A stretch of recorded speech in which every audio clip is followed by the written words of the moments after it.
India's capital, New Delhi, wasn't spared the monsoon mayhem either.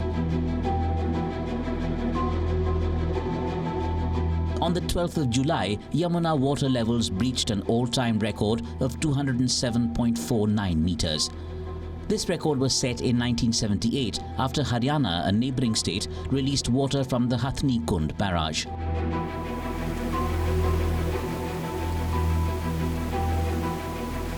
On the 9th of July, Delhi recorded a staggering 153 millimeters of rain in a 24-hour period. This is the highest rainfall in a single day in July since 1982.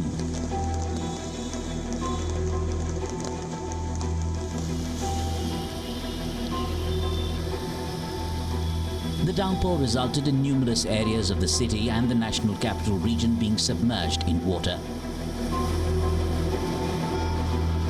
Commuters faced difficulties as roads became impassable and traffic movement was restricted. The infrastructure was adversely impacted.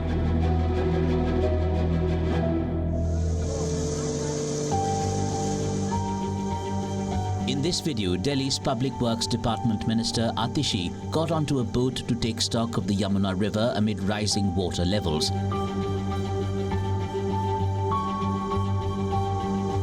Delhi's Chief Minister Arvind Kejriwal called for an emergency meeting.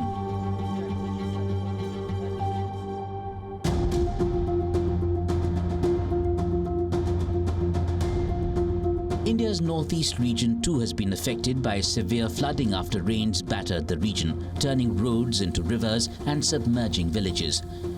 In the state of Assam, the flood situation continues to make life difficult for locals as water got into the homes of villagers. In the Barpeta district of Assam, around 40 villages were submerged due to flood waters. Nearly 10,000 people are affected.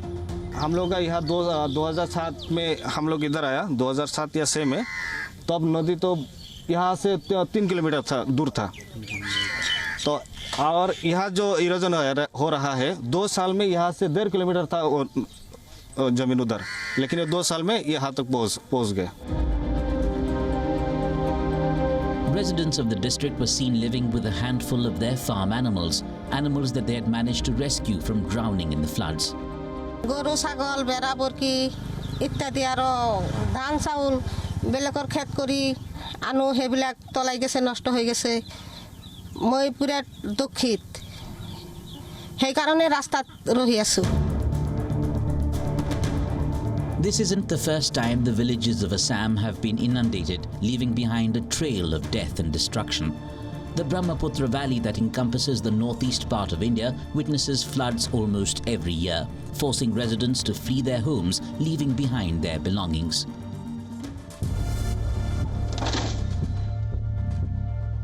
On the 4th of July, a massive rock crushed cars during a landslide in the landlocked state of Nagaland.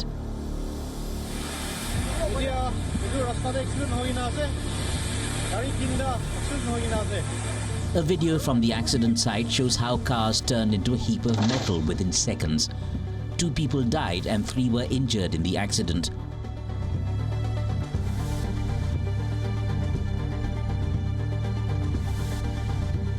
Miraculously, occupants of one of the cars were seen exiting it. The incident was captured on the dashboard camera of a car waiting behind. On the other side of India's border in Pakistan, monsoon rains have caused havoc. At least 80 people, including 8 children, have been killed by floods and landslides. On the 5th of July, heavy monsoon rains hit Lahore, flooding streets and several residential parts of the city. The 6th of July, 8 children in northern Pakistan were killed by a landslide while playing cricket after monsoon rains. The incident took place in the remote Shangla district. The children were all aged between 12 and 15. The Pakistan Army, along with the local rescue teams, pulled out 8 bodies after hours of efforts. Pakistan is no stranger to deadly monsoons. The country is still reeling from the catastrophic floods of 2022, which put a third of the country underwater. The cash-strapped country is still struggling to recover from last year's flooding, which caused $30 billion in damage. In both South Asian countries, monsoons are becoming more erratic. The reason? Climate change and global warming. Although floods are a recurrent natural occurrence, human-caused climate change is making severe flooding events like the ones we are seeing in India and Pakistan more widespread.